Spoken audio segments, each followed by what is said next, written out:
Param Vijayate Sri Kṛṣṇa Sankirtanam. My name is Sitapati Das, and this is Bhagavad-gita 136 with Sitapati and Dana. Let's do this. Bhagavad-gita, the Song of God, Chapter 1, Observing the Armies on the Battlefield of Kurukshetra, Arjuna Vishad Yoga, text number 36. Pāpam evāśrayed asmān hatvaitān ātatāyinaḥ tasmān nārhā vayaṁ hantum dhārtarāṣṭrān sa-bāndhavān sva-janaṁ hi katham hatvā sukhinaḥ syāma mādhava. Word for word. Pāpam, vices, certainly, āśrayet, must come upon, asmān, us, hatvā, by killing, etān, all these ātatāyinaḥ, ātatāyinaḥ, aggressors, tasmāt, therefore, never, arhāḥ, deserving, vayaṁ, we, hantum, to kill dhārtarāṣṭrān, the sons of Dhṛtarāṣṭra, sa-bāndhavān, along with friends, sva-janaṁ, kinsmen, hi, certainly, katham, how, hatvā, by killing, sukhinaḥ, happy, syāma, will become, mādhava. O Kṛṣṇa, husband of the goddess of fortune. Translation. You want to read the translation? Yeah. Sin will overcome us if we slay such aggressors. Therefore, it is not proper for us to kill the sons of Dhṛtarāṣṭra and our friends. What should we gain, O Kṛṣṇa, husband of the goddess of fortune? And how could we be happy by killing our own kinsmen? Purport by His Divine Grace Srila A.C. Bhaktivedanta Swami Prabhupada. According to Vedic conjunctions, there are 6 kinds of aggressors. Number 1, a poison giver. Number 2, one who sets fire to the house. Number 3, one who attacks with deadly weapons. Number 4, one who plunders riches. Achyuta Keshava. Salud. Number 5, one who occupies another's land. And number 6, one who kidnaps a wife. Such aggressors are at once to be killed, and no sin is incurred by killing such aggressors. Such killing of aggressors is quite befitting any ordinary man, but Arjuna was not an ordinary person. He was saintly by character, and therefore he wanted to deal with them in saintliness. This kind of saintliness, however, is not for a kshatriya. Although a responsible man in the administration of a state is required to be saintly, he should not be cowardly. For example, Lord Ram was so saintly that people even now are anxious to live in the kingdom of Lord Ram, Rama Rajya. But Lord Ram never showed any cowardice. Ravana was an aggressor against Rama because Ravana kidnapped Rama's wife Sita, but Lord Rama gave him sufficient lessons, unparalleled in the history of the world. In Arjuna's case, however, one should consider the special type of aggressors, namely his own grandfather, own teacher, friends, sons, grandsons, etc. Because of them, Arjuna thought that he should not take the severe steps necessary against ordinary aggressors. Apparently it dropped out.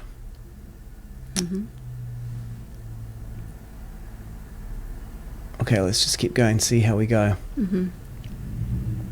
Besides that, saintly persons are advised to forgive. Such injunctions for saintly persons are more important than any political emergency. Let me read that again. Such injunctions for saintly persons are more important than any political emergency. Arjuna considered that rather than kill his own kinsmen for political reasons, it would be better to forgive them on grounds of religion and saintly behavior. He did not, therefore, consider such killing profitable simply for the matter of temporary bodily happiness. After all, kingdoms and pleasures derived therefrom are not permanent. So why should he risk his life and eternal salvation by killing his own kinsmen?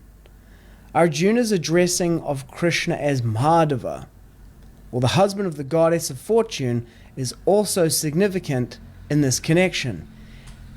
He wanted to point out to Kṛṣṇa that as the husband of the goddess of fortune, he should not induce Arjuna to take up a matter which would ultimately bring about misfortune.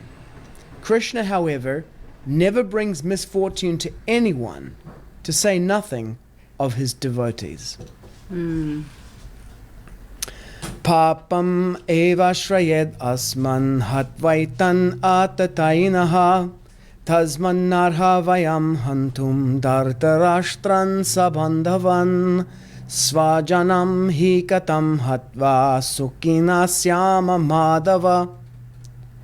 Sin will overcome us if we slay such aggressors.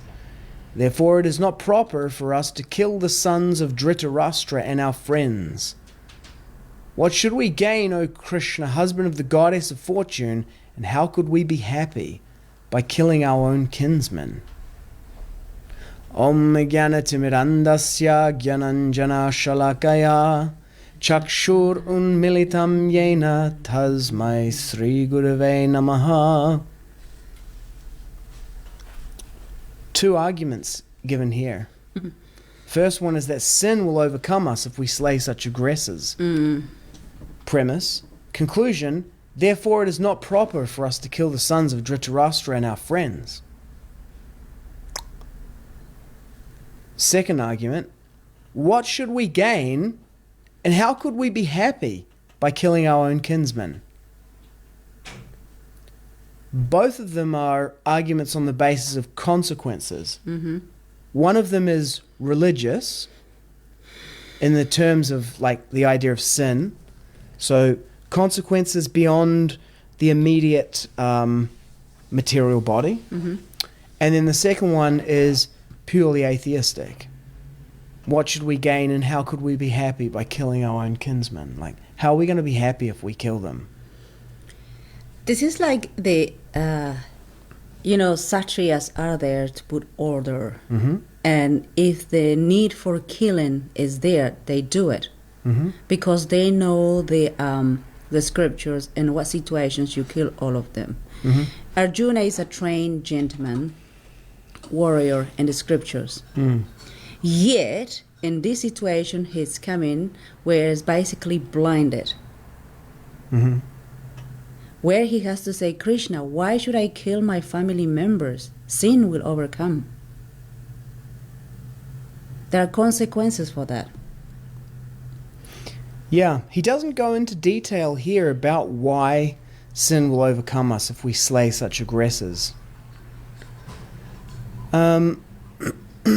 Pāpam, sin, eva, certainly āśrayet must come upon us, man as hatvā etān ātatāyinaḥ. If we slay all these aggressors. Etān means all these. It's not such, it's all these. Sin will come upon us if we kill all of these combatants. He knows that they are aggressors. But he doesn't want to put order because he is the family members, the teachers, and the king. And he is backing up, because of that. I don't want to do it. And obviously we have respect for our spiritual masters, we have respect for our teachers, our parents, grandparents, and the family member, because that relation, that connection that we have. And here he's put into the situation where you need to make the right you need to kill them. Yeah, he's arguing, though, that it's not proper for him to kill them. Let's have a look at this, because we can dive into the word for word here. So the aggressors. So if I click on the word, I get the... it's like a concordance. So it's translated in various places as aggressor, but also equipped with arms for fighting and who were endeavoring to kill him. So it indicates persons who are equipped with, they're armed, and their intention is to kill. They're armed and they're with deadly intent. So if we have a look at etān, meaning all these, yeah, so it means all of them. Yeah. All of them. It doesn't. So what he's saying is that sin will overcome us if we kill all of these combatants. He's not necessarily saying he's not distinguishing clearly here whether it would be, his argument is specific to his grandfather, his teachers, his family, or he's simply saying there's so many people here, just killing this many people is just sinful. It is sinful to kill the king. It's sinful to kill your family members. Well, I mean, yeah, there is two different arguments in this one statement, but he says sva-janaṁ, which means, here it says kinsmen, which means like relatives. Yeah. People who are related to him. Yeah. And he is looking from that perspective, By killing them, I will get the sin. Mm-hmm. Yet, those family members, his relation to them, these people, are actually the aggressors. They are ready to kill him. Yeah. So in the purport, Prabhupada quotes from the Manu Samhita, where 6 types of aggressors are subject to the death sentence. Number 1, a poison giver. Duryodhana had given poison previously to Bhima. One who sets fire to the house, he's done that. Attacks with deadly weapons, they're doing it right now. Plunders riches, he's usurping their kingdom. He's occupying their land. And one who kidnaps a wife. You could argue that the attempted disrobing of Draupadi was that. But there's a number of ones here that are fitting, he fits the description of them. It says such aggressors are at once to be killed, and no sin is incurred by killing such aggressors. And here he says Arjuna was not an ordinary man, he was saintly. Because his saintly character, he's saying the consequences of the sin of killing these family members, because he was thinking from that point of view. And he basically was out of the Kshatriya Dharma. Yeah. And because of that, he was conflicted in this battlefield. I don't want to kill them. Yes, so in here it says saintly persons are advised to forgive, and such injunctions for saintly persons are more important than any political emergency.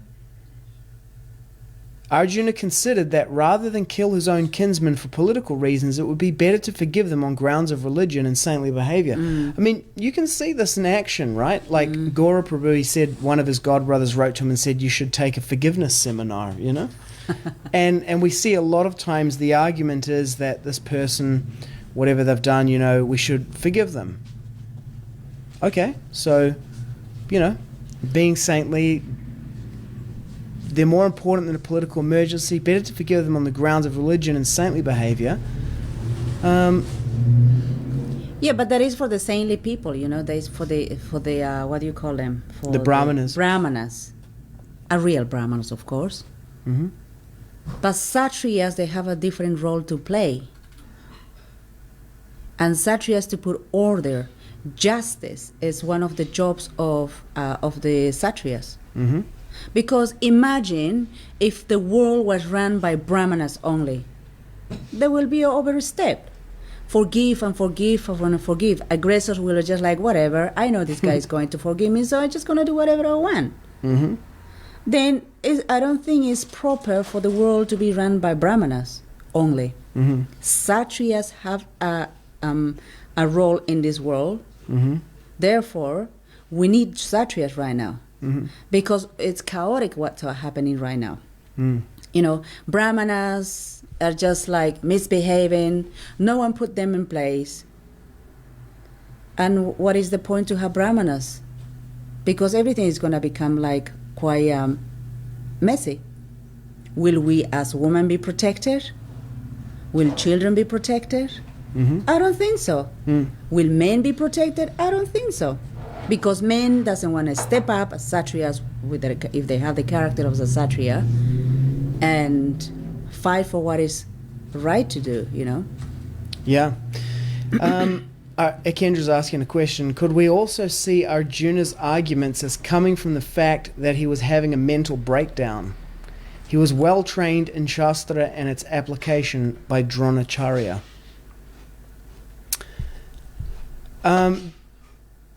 I mean, definitely ultimately the cause of this whole vignette here is because Kṛṣṇa wants to have this conversation at this point.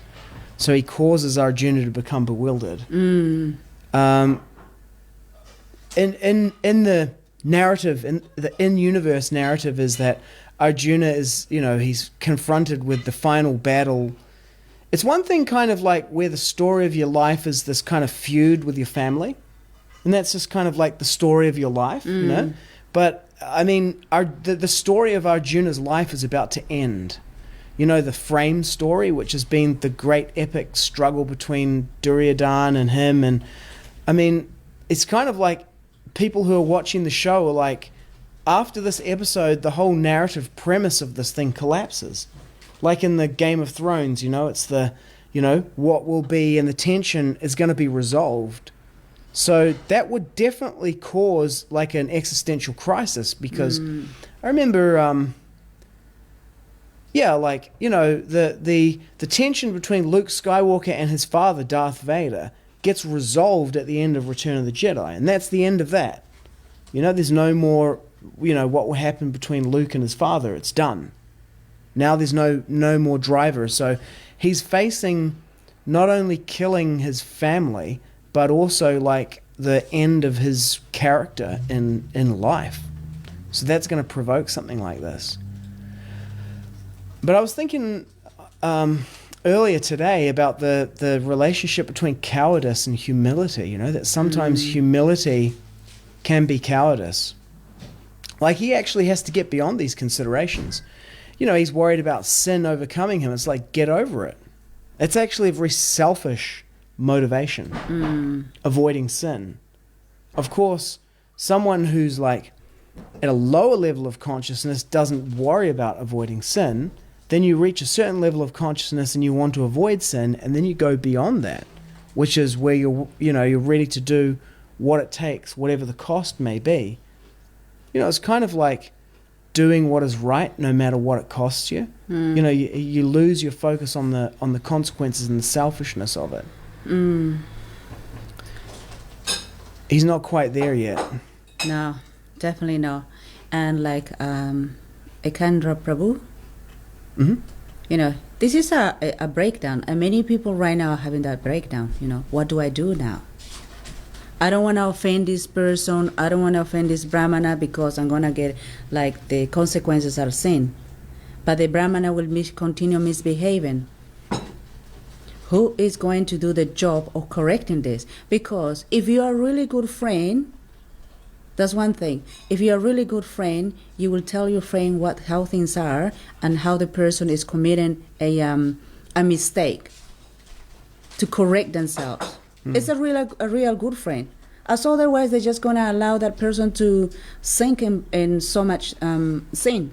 Yeah, well, What is the good of being a good friend? You're just the best enemy, posing as a friend. Yeah, the kind of like the micro level. It's like, rather than say anything, it's like go along to get along. Exactly. Yeah, because it can cost you something to stand up for something. Yeah. And also, by doing that, you betray yourself.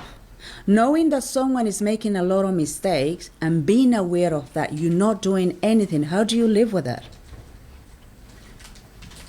By being humble. Well, Oh no, I'm like, Prabhu, I'm just humble and it's not really up to me, and yeah. then they pass the pass off to somebody else to fix it, and nobody is fixing it because, oh no, it's not up to me, or Kṛṣṇa is like, no.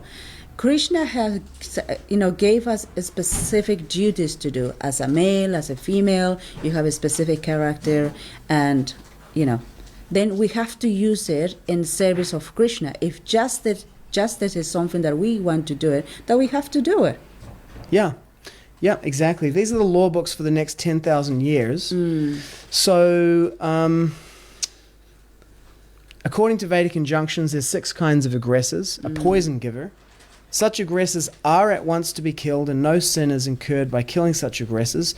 So this means that when we seize control of the government on this planet and impose Daivivan ashram dharma, Krishna-conscious Kshatriyas will execute people who have administered poison. So if it turns out that the mass vaccination program was a biological attack on humanity, then the people behind it and their accomplices are to be executed, and no sin is incurred by killing such aggressors. That's the inescapable conclusion of this purport when it's applied to the contemporary scenario. And that all just hinges on one thing, that, is it, are they poisonous? Is it a program to biologically, like a biological attack? It certainly doesn't have the profile of a scientific experiment, that's for sure. Giving it to absolutely everyone. And Kendra was saying they aren't brahmanas if they aren't truthful. That's right. Brahmanas, the qualities of brahmanas, they are truthful. Because Kṛṣṇa himself, because they're representing Kṛṣṇa. And Kṛṣṇa gives them the role to play in such a way. That's why they have saintly character. That is why they said the title saintly character. Because they acted in such a way, they talk, they walk, their actions represents the integrity for them. What they say is what they do.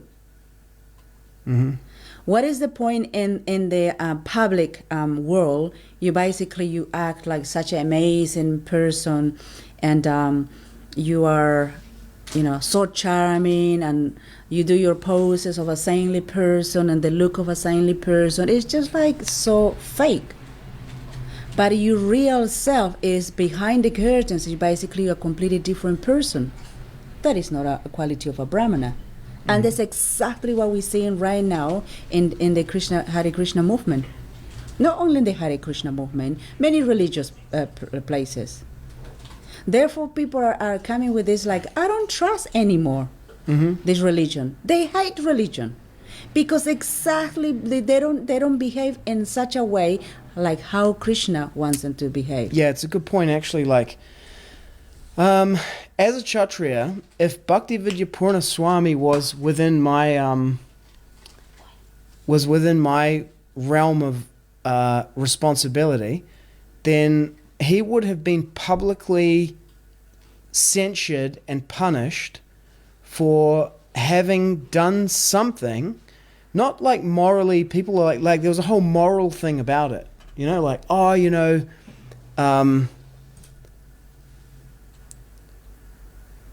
it doesn't actually matter what the thing is.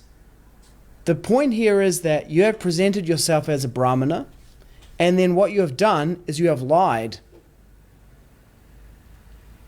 And you've done this thing and you've hidden it from everyone. That is it doesn't even matter what the thing was. The fact that he did that, it's not simply... you could say victimless crime, or, what about we need the victim impact statement, so this is like a modern Western kind of idea, like, let's get the victim impact statement. What's the impact on this person? Sure, I'm not minimizing or dismissing that. But what I'm saying is that what's getting stepped over here is that the great crime there is he's a false brahmana. And it's exactly what Akendra is saying here. They aren't brahmanas if they aren't truthful. And what that is you have presented yourself as a brahmana and you are not a brahmana. And the other thing about this is like... hang on, just before you say something, because the impact of that is exactly what you're pointing to. People lose complete faith in religion, in the institution of a brahmana, everything. It's like you literally have attacked Dharma itself through doing this. And I find these people are the most dangerous entities in this planet. They're not only lying to you on your face, they're not truthful to themselves. Because if he was a brahmana, then he would just say, what you have said is correct. He would say that, and then it would be like, yeah, that's what I've done. And then it would be like, okay, maybe this guy is a brahmana, but it's adjustment, the integrity, to bring the integrity back in, acknowledging that didn't get acknowledged. No, they're very inauthentic. Even the punishment doesn't have to be carried out, like with Ashvatthama. They didn't actually execute him, but Dharma was honored and integrity was restored because they captured him, they brought him under control, and then they pronounced it. And it's like, it's right there, it's all recorded. It's like, he's done this thing, it's adharmic. You've done this thing, it's adharmic, this activity. It's nothing to do with morality. It's nothing to do with legality. It's integrity. You're a brahmana, and you have hidden this thing and done something, and you've presented yourself as, it's not satya. So as a brahmana, it lacks integrity. Right. That as far as I'm aware, that never got addressed. And the thing is, people allowing for that to happen, they are contributing, they're the worst enemies. Yeah, like the poison giving thing here. If it turns out that these so-called vaccines, are poisonous, it's a program of giving poison to people. Whether the way that it shows up is like it was fraudulent and or they knew that it would have this effect and it's part of their business model or whatever, then everyone who had collaborated in it and been part of it must be held to account. For sure. So anyone who had like a vaccine drive in an ISKCON temple or anything like that, or any place where they've done that, anyone who got any money from it, Kshatriyas there need to be trials at every level on that. And although it says here that according to Vedic injunctions, 6 kinds of aggressors, a poison giver is to be at once killed and no sin is incurred by killing such aggressors, it doesn't mean necessarily that they will be executed. Just like Ashvatthama wasn't executed. However, there was no question of like, let's just forgive him and walk away from the whole thing. They went through all of the stages of it. Capturing the person, bringing them in under control, acknowledging what had happened, pronouncing the death sentence, and then commuting it to something else. And in that way, integrity is restored, because if you don't do that, the standard itself becomes meaningless, and you end up with what you're pointing to, which is, we should just forgive him, and then you forgive him, and then that sets the tone for everyone else, and suddenly the bar is so much lower. Exactly. And everyone's like, we can get away with this. So, yeah. I mean, Prabhupada is going to explain this, and I think he may have explained it in previous purports, that, no, it's about this verse, and if you Google forgiveness in the Veda base, let's just do it now and read it to end out the session today and have dinner. Menu search, because dinner is ready. Forgiveness. I searched this because someone said to Gaura Prabhu, you need to do a forgiveness seminar, and I was like, I don't remember reading that in the Bhagavad-gita. It's the second hit. First hit for Prabhupada, because the first one in here is from Mahabharata by Kṛṣṇa Dharma. It's a room conversation with Dhristadyumna's parents, right? Dhristadyumna's mother is asking, so Harisari is there. If there's any question you can remember now, you can ask Prabhupada. So Dhristadyumna Prabhu's mother asks, well, right at this moment, I read it about once every month. I'll pick it up and read. She's talking about Bhagavad-gita. And I read just a little at a time, and I try to understand. I get sometimes confused over the Arjuna and the fighting and justifying war. That seems to conflict with your principle of peace. She thinks the Hare Krishnas are all about peace, right? Common conception. And that confuses me because there's a great deal of fighting and interplay among the deity, and yet in the end, they're forgiven by Kṛṣṇa. And I wonder what they did to deserve forgiveness. That confuses me. It's interesting because it's a common conception. Hare Krishnas are all about non-violence and peace and everything, but this lady gets it. She picks the book up and reads it and goes, hang on a second, here's a book that talks about the religious use of violence, and the conclusion is for this guy to kill his parents and his family and his gurus and everything. How does that work with the non-violence, right? But then she mashes in this forgiveness by Kṛṣṇa. So Prabhupada's like, I claim forgiveness? Prabhupada's like, I don't remember hearing about the forgiveness seminar in there.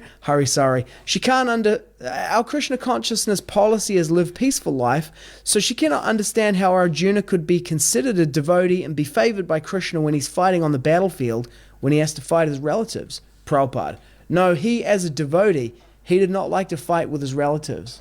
So the point we're hearing in the purport. As a saintly person, he wanted to forgive. He didn't want to do it. Mrs. McDonald. Prabhupada, do you remember that point? Says to the devotee, find out. Hari Shauri. There's a section here, Bhagavad-gita 136. Sin will overcome us if we slay such aggressors. Therefore, it's not proper for us to kill the sons of Dhṛtarāṣṭra and our friends. What should we gain, O Kṛṣṇa, husband of the goddess of fortune? And how could we be happy by killing our own kinsmen? Dhṛshtadyumna's mother. So that was the point. Hari Shauri. It is Arjuna had that doubt himself. Prabhupada. So your point that how a devotee can be engaged, he was not willing to engage in fighting. Devotee is always very kind and merciful. The devotee does not like to fight. But when there is need of fighting, one has to. Even though one does not like. Just like the government wants somebody to be hanged. That does not mean that government is unkind to that person, is it? When a man is ordered by the government that this man should be hanged, does it mean the government is unkind to him? Dhṛshtadyumna, you follow? No, I don't quite understand. In other words, if the government orders a man to be hanged, does that mean that the government is unkind to the man? Well, it depends on what he ordered him to be hanged for. Why was he ordered? What was the reason for him being ordered? So Prabhupada. So anyway, the government is the authority. There must be sufficient reason, otherwise why the government should order some of the citizens to be hanged. Government is not partial. The government is very kind to somebody and rude to some other. That is not the government's policy. But still, the government orders that this man should be hanged. Well, obviously, for something he did. Yes, that is justice. The High Court judge, he gives decree to somebody that this man must get $1 million, and he gives another judgment this man should be hanged. Is the High Court judge prejudiced? It is justice. It is justice. When you understand this point, that this High Court judge is distributing justice, then he's above criticism for the common good. Yes, for the common good. So the point here is that Arjuna has become confused about who he is. As a Kshatriya, it's his job to make sure that justice is administered. And these people have done all those things on that list. And just because they're your friends and your family doesn't mean that you can become corrupted by that and apply favoritism. And the other thing as well, by not doing justice, he's actually playing there. He's going to be part of that. It's sinful, yeah. Yeah. That's actually sinful. Yeah. Because you know they are aggressors, and yet you're not doing anything about it. You part of it. You're facilitating that. Yeah. And as a Kshatriya, that is just a person that is well-trained, well-read, you're not doing anything, then you know what? You have double, maybe more. Yeah. Kṛṣṇa knows what you deserve. But yeah. There is a point somewhere in Bhagavad-gita where it says, the persons that know the scriptures, what it has to be done, and they don't do it, the consequences are heavier. Somewhere. I think it's, I don't know, it will come at some point. Yeah. Okay, I don't recall reading that. It sounds like it might be in a purport. For sure we will come to that. Okay. Yeah, that's my class. I mean, part of my Bhakti Shastri class. It was in there? Okay. I remember seeing it in a meme on Facebook, but I can't remember reading it in the Bhagavad-gita. It doesn't mean it's not there, but we'll find it and source it. Yeah, we will. Yeah. So, yeah, the point here is that it's demonstrating that Arjuna doesn't want to do it and that that's not sufficient. It is actually part of the psychology of a devotee that you don't want to do that. You don't want to do that, and you must. So when they say do a forgiveness seminar, it's like, no, I'm not doing a forgiveness seminar. We will put them to death according to religious principles. We'll pronounce the death sentence. And then it will be whatever it is, maybe commuted, maybe executed. And I may not wish to do it, but it is inappropriate as a Kshatriya to forgive the person. Just like, oh, for your own, for your own well-being and everything. It actually has nothing to do with me. It is simply my job to administer the justice. Turns out it's poisonous. Manu Samhita, Bhagavad-gita 136, all these things flow one after the other. And then that you don't want to do it, or you think it might be difficult, or whatever it might be, is beside the point. It has to be done. Yeah. In the case of oh, this devotee, he's done so much service, it doesn't mean anything. Yes, he has done so much service, and he has done this thing, and this is the what must be applied to that. It doesn't negate the service. The service doesn't buy you anything. These things are all there, and it has no significance to it. Arjuna has to get through all the significance that he has about it, all the meaning that he's adding to it, all the morality, all the not wanting to, and the this, that, and the other thing, and administer justice, in a sense, just like a machine. Like a machine would do it. Unfeeling, unthinking. Yeah, remember the thing about, I think was Bhagavad-gita 9:19. Are you talking about the api chit Kṛṣṇa is morality himself. 18. Before. We read it. Yeah. Kṛṣṇa is morality. Yes, we have to apply morality to this, Okay. So, yeah, it's a different sense of the meaning of the word morality. We must apply dharma, without a doubt. The morality about whether it's good or bad, that's the thing that Arjuna is getting caught up in right now.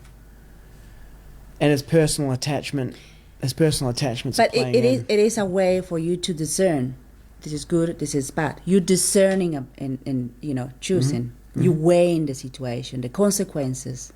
You have to apply morality to that. Because if you don't, it's like, whatever, It's exactly what's happening right now. Many people are getting away with that.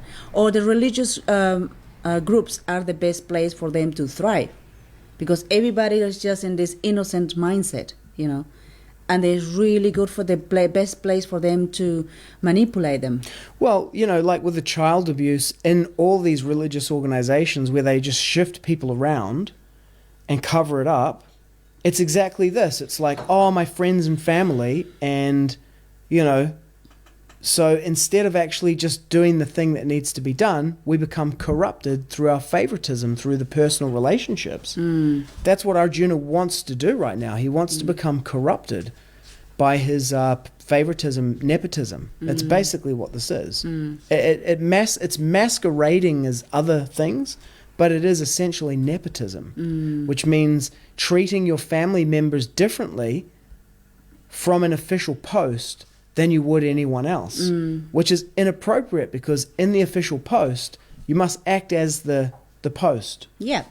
And Arjuna has been in different fights before. He killed people before as a warrior. Then you start questioning yourself, how come you don't want to kill your family, but you are able to kill other people? Why? We have to ask that question, right? Bodily identification. Yeah, exactly. No, I don't want to kill them because they're my family and because, I have my relation, your sentiment there. I will allow them to do whatever they want because they're my family members. And they are destroying Dharma. So, yeah, this plays out with devotees as well. Like, people are like, oh, don't criticize devotees or don't, call out devotees or It's like, as far as I'm concerned, everyone on this planet is a devotee and will be a devotee. And it's kind of like, how do you expect to run the world, making everyone Kṛṣṇa conscious and then still managing the reality of the world? You know, it's like, oh, you can't do that to devotees. It's like, what happens when we make everyone in the world a devotee? How do you actually, it's like, it's... How is justice going to play in that situation? Yeah. Like, it's impractical. It is. It's this impractical sentimentality, really. Yeah. It's all a world run by sentiment. There's no point. Rather than just dharma. Yeah. Yeah. So that's Arjuna's dilemma that he's in. He's attached to his family. He doesn't want to fight.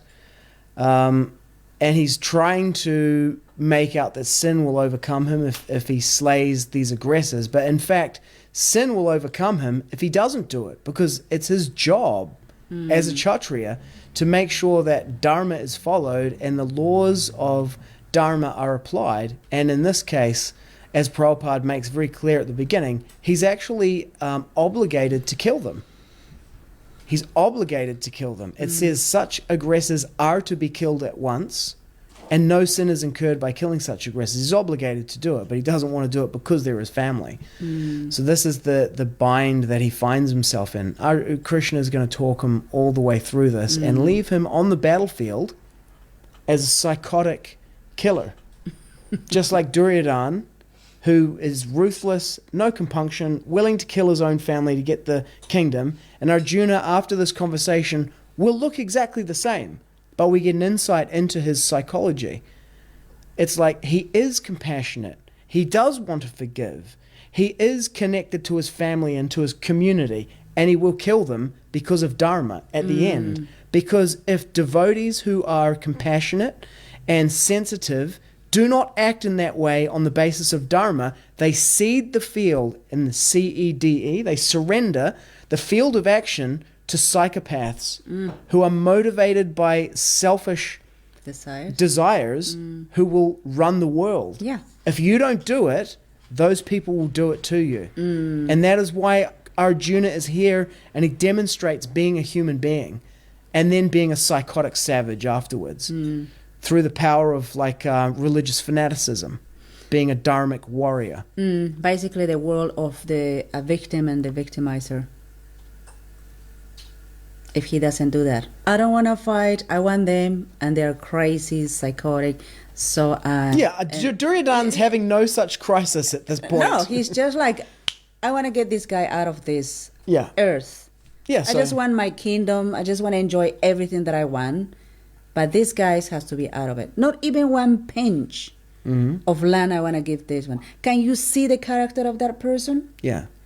He's psychopathic. He's absolutely selfish. He has no desire of he doesn't have any saintly character. He's not even compassionate. He doesn't want to give a little bit of land to these people. Yeah, he doesn't, and he doesn't care about the impact on society and the future of him acting adharmically. Because when you act adharmically out of selfish motivation, it has a heavy impact. Just like we were talking about that Swami, and the impact on people's faith. And that part wasn't addressed. That you have impersonated a brahmana. Yeah. That wasn't addressed, and that has an impact, because now you know that they are not fiscalizing that. Like, anyone who was impersonating a brahmana, if that guy had been called to account for it and punished for it, they would have slid out the back door, because they're like, I don't want to get caught doing this. Exactly. They would have managed themselves off the stage, But they're not going to do that now, because they're like, oh, if I get caught out doing this, it's not going to be such a big deal. That is what causes the detriment to society. Yes. But if Arjuna does what he's wanting to do right now, it'll have the same effect. And when devotees step away from their duty to do these things, it will have the same effect. Inescapable conclusion from that is, if it turns out that giving these vaccines was giving poison, and Kṛṣṇa conscious Kshatriyas do not declare the death sentence execution on this, it has the same effect. You can't read this purport as a Kshatriya and step back from that. It says, according to Vedic injunctions, there are 6 kinds of aggressors. Number 1 is a poison giver. Such aggressors are at once to be killed, and no sin is incurred by killing such aggressors. The logical chain is inescapable. Now, the other thing that also is not discussed here is about one who kidnaps a wife. Just before you go to that, I also want to be clear that, as in the case of Ashvatthama, the death sentence may be commuted to something else, which in his case was like exile, you know?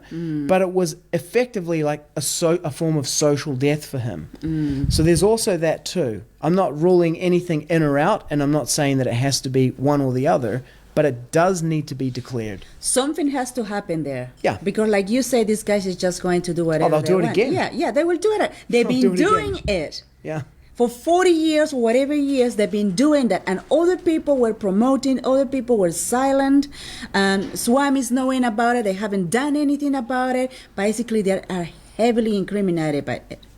And the other thing that I want to touch Kidnaps here, a wife. You know, Swamis telling the ladies, leave your husband. That is another one. The Swami should be empowering husbands to take care of their wives, not to tell their wives and manipulate their wives. Oh no, come with me. I'm gonna take you here, and then I will do something for you. I will protect you. It was Ravana kidnapping Sita, right? Yeah, but you know there are stories about Prabhus. You know, like, oh, this is Swami transgressed, did this to my wife to leave me. That is not the job of a Swami. That is not a character of a Swami. That's not a character of a saintly person. What are you doing with a female? Your job, your role is stay away from females, because the power of Maya is so strong. And you think you are strong? I don't think so. It's not only that, but it's actually a massive social distortion to have someone who is in a role of formal renunciation interacting with women like that. Yeah. Anyway, all these things are going to get adjusted for sure. One who kidnaps a wife. The lack of consequences for these things emboldens people to do them. And as we see a collapse of the centralized systems, you know, the global systems, then the national systems, psychopathic leaders are going to impose new systems. They're going to bring in the new world order. Yeah. Basically what we're looking at now is a collapse of the existing old world order and the imposition of the new world order. Psychopathic asuras are on this planet doing it. But psychopathic devotees, and what that is that's a devotee who has compassion, has sensitivity, and goes through that and puts that aside and then acts based on Shastra without attachment to the result. Those are the people who will defeat those asuras and will impose Daivi Varnashram Dharma on this planet. And we know that we win on this planet. Yeah. Wherever Kṛṣṇa is, Lakshmi will be there, and victory is with us. You know, and like you're talking about psychopathic qualities of a person. It's all about me, I, and myself. That's how they run. Because if they were thinking about the future of other people, the devotees, the females, the children, they would be like, hold on a second. Something is off here. I need to do something about it. It's actually very sophisticated, the psychology of this chapter and the next one, because pointing to victim and victimized, Arjuna is acting like a victim here. And he's actually I, me, mine, my family, my own kinsmen. He's fallen into the same mamaka. What does it look like to not be, how is it that Duryodhana and Arjuna both end up on the battlefield indistinguishable? They're fighting, they're both trying to kill each other to get control of the kingdom. And yet they are completely different. But when Arjuna is, I don't want to fight because it's my family, he's actually in the same mamaka pandavaśchaiva mentality that Dhṛtarāṣṭra and Duryodhana are in at the beginning. Yeah. So his mentality here is correlated with that, even though the actions look completely different. Right. And then later, even though the actions look completely the same, both on the battlefield, fighting to exterminate the other side, to control the planet, if you will, but the consciousness is completely different. And it's only because of this conversation that takes place here in the chariot before the battle begins between Arjuna and Kṛṣṇa that we gain any insight into this. And this is so crucial for all of the devas, all of the devotees on the planet right now to understand this point, because these are our lines for this 28th Manvantara Kali Yuga on earth and the arrival and establishment of Daivivan Ashram Dharma and the great battle between the devas and the asuras that takes place here. And right now what we need is actually the males to step up. That's what we need. Not being in the background is basically one of the devotees says, put your pants on. Yeah. Yeah. Because right now females and children need protection. And the role of males is to protect the woman and protect the children. And my question is, where are you? Why are you sleeping? Okay, let's call it a day here. For sure. 136. Param Vijayate Sri Krishna Sankirtanam, total world victory of Hare Krishna. Hare Krishna.